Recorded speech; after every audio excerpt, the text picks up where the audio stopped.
Tio sama Vicky istighfar berkali-kali. Pantesan aja entitas penunggu Gunung Butak itu ngamuk sejadi-jadinya. Halo Beb, balik lagi nih sama aku di sini. Apa kabar kalian semua? Semoga sehat-sehat terus ya. BTW, seneng ketemu lagi Beb. Kasih banyak buat kalian yang udah klik video ini, yang selalu setia dengerin cerita-cerita aku sambil rebahan atau mungkin sambil kerja. Dukungan kalian itu energi banget buat aku Beb. Oh iya, malam ini hawanya lumayan beda ya Beb. Aku ngerasa agak merinding dari tadi pas nyiapin materi buat kalian. Karena cerita yang bakal aku bawain ini, menurut aku pribadi, adalah salah satu cerita pendakian paling gila, paling traumatis, dan paling ngasih pelajaran telak buat kita semua, Beb. Kejadiannya ada di Jawa Timur, tepatnya di Batu, Malang. Buat kalian yang anak gunung, pasti nggak asing sama Gunung Panderman dan Gunung Butak. Nah, cerita ini kejadian di jalur lintasannya, Beb. Gunung ini emang kelihatannya ramah buat pemula. Tapi jangan salah, Panderman punya sisi gelap yang jarang orang tahu. Terutama kalau kita datang dengan membawa sesuatu yang dilarang. Cerita ini tentang rahasia, ego, dan teror yang gak berhenti bahkan setelah sampai di rumah. Siapkan mental kalian, Beb. Matikan lampu, dan yuk kita masuk ke ceritanya. Bintang utama kita malam ini ada 5 orang. Kita sebut aja mereka Maya, Desi, Andra, Vicky, sama Tio. Mereka ini satu circle tongkrongan di kampus yang emang udah ngerencanain naik ke Gunung Butak dari jauh-jauh hari. Andra ini posisinya sebagai leader karena jam terbang dia naik gunung udah lumayan tinggi. Vicky sama Tio ini bagian cut logistik merangkap tim hore yang sukanya bercanda terus. Sedangkan Maya sama Desi ini sahabat kentel yang baru beberapa kali ikut muncak. Jadi ceritanya dimulai di suatu Jumat sore. Mereka berlima udah kumpul di base camp pendaftaran di daerah Batu. Udaranya khas Batu banget, Beb. Dingin, sejuk, aroma pinus kecampur sama wangi tanah basah sisa hujan semalam. Di base camp ini, penjaganya, sebut aja Pak D, sempat ngeliatin rombongan mereka satu-satu. Biasalah, Beb, SOP pendaftaran, ngecek alat, ngecek kesiapan fisik. Pas giliran Maya yang dicek, Pak D ini agak diem, dia ngeliatin wajah Maya yang emang agak pucet. Pak D sempat nanya, "Mbaknya sehat? Gak lagi ada halangan kan?" Maya senyum tipis, Beb. Dia jawab dengan yakin banget, "Sehat kok Pak D, aman, gak ada halangan." Andra sebagai leader juga ikut ngeyakinin kalau fisik teman-temannya udah disiapin dari sebulan lalu. Ya udah, akhirnya mereka diizin naik. Coba Beb bayangin, sore itu menjelang jam 4, cuaca awalnya cerah, tapi begitu mereka mulai masuk ke area hutan yang pepohonannya rapet, cahayanya langsung redup.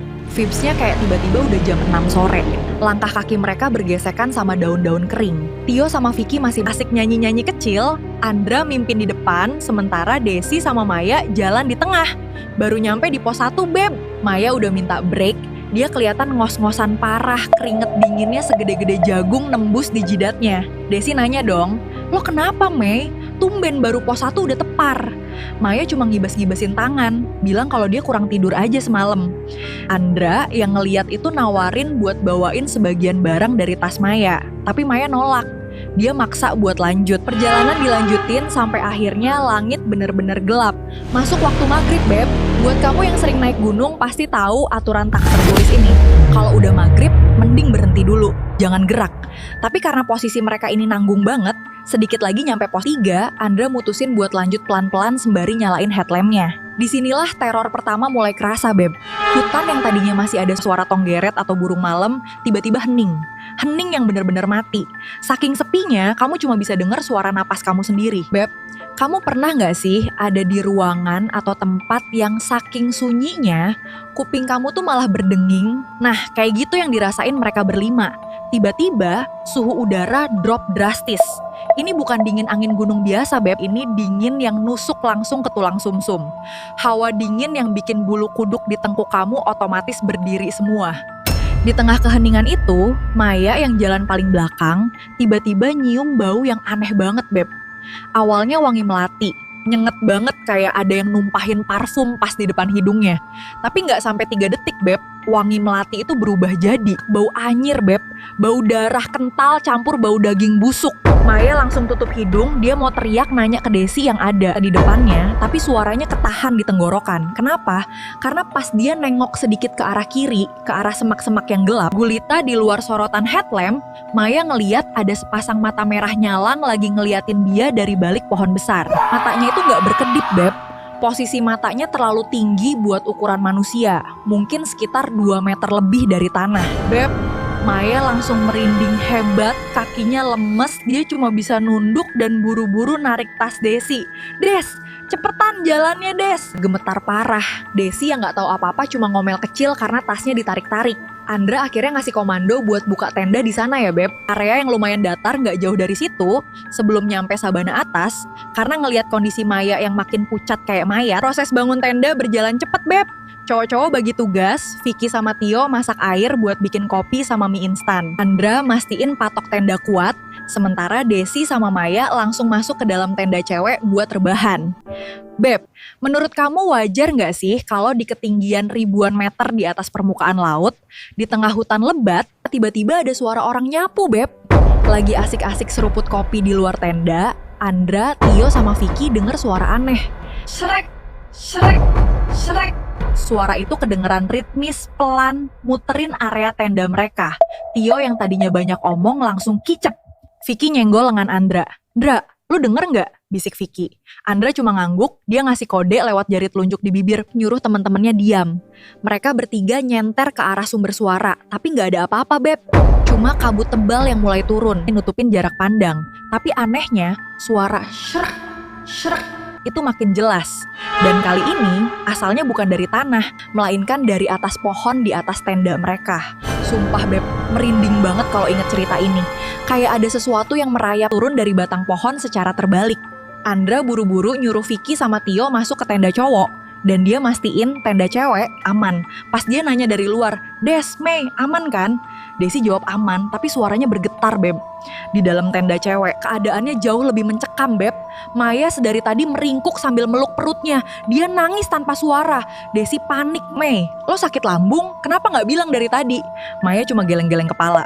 Sekitar jam 12 malam, Maya akhirnya narik tangan Desi. Des, temenin gue keluar dong Beb, kebelet banget nih. Desi sebenarnya takut setengah mati, apalagi hawanya lagi nggak enak banget. Tapi karena kasihan lihat sahabatnya nahan sakit, akhirnya Desi mau Beb.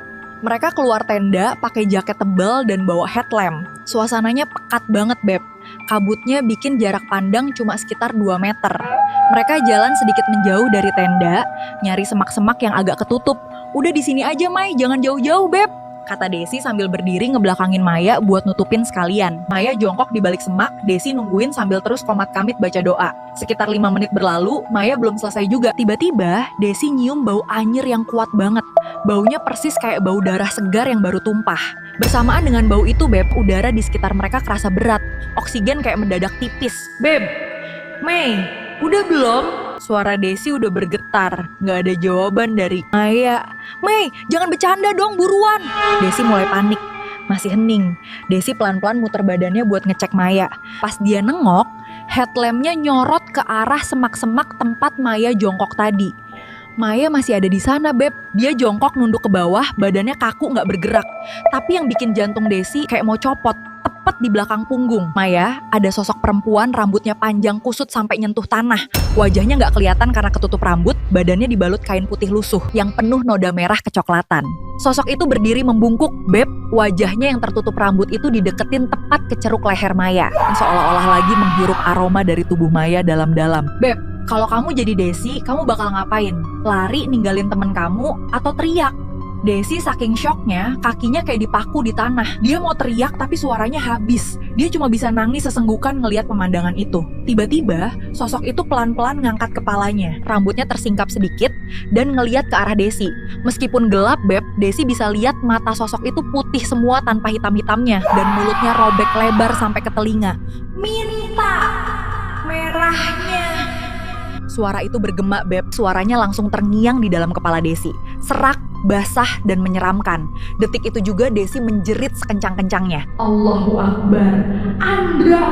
Teriakan Desi membuat sosok itu langsung melesat ke atas pohon. Beb, suaranya seperti angin kencang yang menghantam dahan. Wush. Maya yang dari tadi kaku langsung jatuh pingsan, Beb. Mendengar jeritan itu, Andra, Tio, sama Vicky langsung nerobos keluar tenda sambil bawa senter terang. Mereka lari ke arah suara Desi dan nemuin Desi lagi meluk Maya yang udah gak sadarkan diri di tanah. Beb, Tanpa banyak tanya, cowok-cowok ini langsung gotong Maya balik ke tenda. Mereka semua ngumpul di satu tenda yang sama. Tenda cewek dibiarin kosong. Malam itu, di dalam tenda yang sempit, mereka berlima ketakutan setengah mati. Maya udah siuman tapi matanya kosong, cuma bisa nangis, Beb. Andra sama anak cowok lainnya komat kamit baca semua doa yang mereka hafal. Tapi terornya belum selesai. Sekitar jam 2 pagi, tenda mereka mulai diganggu. Awalnya cuma suara langkah kaki yang ngelilingin tenda. Berat banget langkahnya. Terus tiba-tiba ada jari-jari panjang yang menggesek kain tenda dari luar. Shrik, shrik. Kain tenda sampai melengkung ke dalam karena ditekan dari luar. Vicky sama Tio udah saling peluk saking takutnya. Desi nutup kupingnya sambil nangis. Tiba-tiba, Beb, dari arah luar, tepat di sebelah tempat Maya bersandar, ada suara gedoran keras. Kayak ada kepala yang dibentur-benturin ke tanah. Dan suara serak itu muncul lagi, Beb. Kali ini jelas dari luar tenda. Balik no, getihku. Artinya kembalikan darahku. Andra yang ngerasa ini udah gak beres, langsung ngeluarin parang kecilnya. Dia siaga di depan pintu tenda. Kita bertahan sampai pagi. Jangan ada yang keluar, tegas Andra. Walaupun suaranya sendiri gemetar nahan takut. Sisa malam itu dilewatin dengan siksaan mental yang luar biasa, Beb. Mulai dari suara tawa melengking, tangisan bayi, sampai suara orang minta tolong bergantian kedengeran di luar tenda mereka. Baru pas azan subuh sayup-sayup kedengaran dari kejauhan. Entah dari desa mana, semua suara gaib itu hilang seketika. Hutan kembali normal. Suara burung mulai kedengeran. Begitu langit agak terang, tanpa banyak omong, Andra ngasih instruksi gila. Packing sekarang, bawa barang yang penting aja. Tenda biarin kalau susah digulung. Kita turun sekarang juga. Mereka beres-beres seadanya, barang-barang dimasukin asal-asalan ke carrier dan mereka turun gunung setengah berlari. Sepanjang jalan turun, nggak ada yang berani ngomong. Maya dipapah sama Vicky dan Tio karena badannya bener-bener lemes. Mereka udah nggak peduli sama capek, Beb. Yang ada di otak mereka cuma satu, yaitu segera keluar dari hutan ini. Singkat cerita, sekitar jam 11 siang, mereka akhirnya sampai lagi di base camp pendaftaran di Batu. Wajah mereka berlima pias, berantakan dan syok berat. Pak D, penjaga base camp yang ngelihat mereka turun lari-larian dengan kondisi acak-acakan langsung nyamperin. Beliau nggak nanya banyak, langsung nyuruh mereka duduk di depan base camp dan dibikinin teh anget. Setelah mereka agak tenang dan minum tehnya, Pak D duduk di depan mereka. Beliau narik napas panjang, matanya natap tajam ke arah Maya. Mbak, suara Pak D tenang tapi dalam banget, Beb.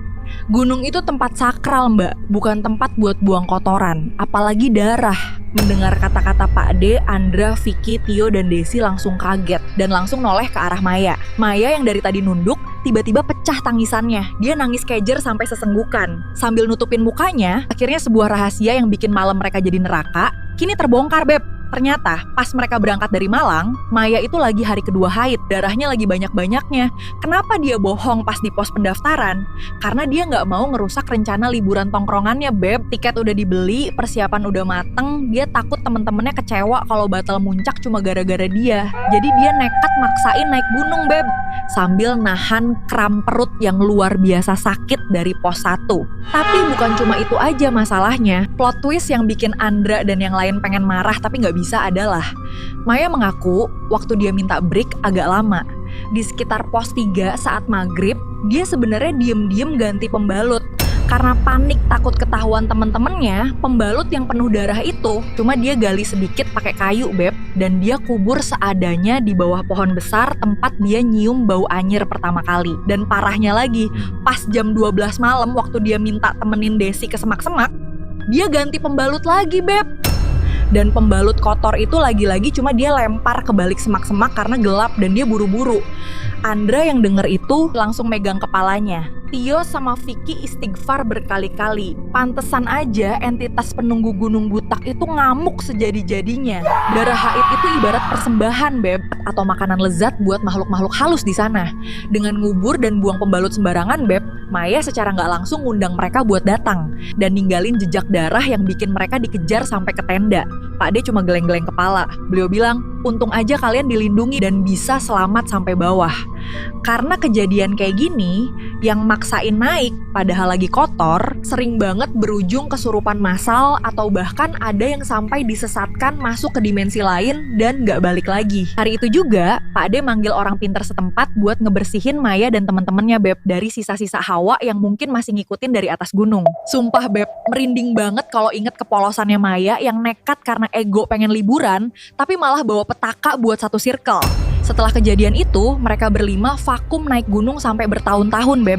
Maya bahkan butuh waktu berbulan-bulan buat bisa tidur nyenyak dengan lampu dimatikan. Karena dia selalu ngerasa ada suara menyeramkan dan bau darah di kamarnya tiap kali dia lagi dapet. Jadi, buat kamu para cewek yang lagi dengerin ini, Beb, atau buat cowok-cowok yang sering bawa rombongan cewek naik gunung, please banget ya Beb, jadikan ini pelajaran.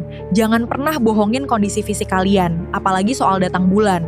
Gunung itu alam liar, punya aturan dan penunggunya sendiri. Kalau emang lagi nggak bisa, ya jangan dipaksa. Daripada maksa naik, ujung-ujungnya malah jadi incaran makhluk yang haus darah. Kan nggak lucu kalau liburan yang awalnya niat nyari healing, tapi malah dapet trauma batin, ya kan? Menurut kamu gimana nih Beb? Masih berani dengerin cerita horor atau udah mulai lirik-lirik ke sudut kamar nih sekarang? Oh iya Beb, terima kasih banyak ya udah mau nemenin aku ngobrol dan dengerin cerita petaka darah di Gunung Butak ini sampai habis. Kalau kamu punya pengalaman horor pas naik gunung atau pas lagi haid digangguin makhluk halus, jangan ragu buat share di kolom komentar ya Beb, biar kita bisa merinding bareng-bareng bacanya. Nah sekarang coba cek kolong kasur kamu, pastiin jendela udah kekunci rapet, dan baca doa sebelum tidur ya Beb. Kalau kamu suka cerita ini, jangan lupa dukung channel ini dengan klik tombol like, kasih komen pengalaman atau saran kalian Beb, dan pastinya subscribe biar kalian gak ketinggalan cerita-cerita horor lainnya dari aku. Sampai jumpa di malam-malam mencekam berikutnya. Selamat tidur. Semoga gak ada yang ikut tidur di sebelah kamu ya. Hehe. Bye-bye Beb.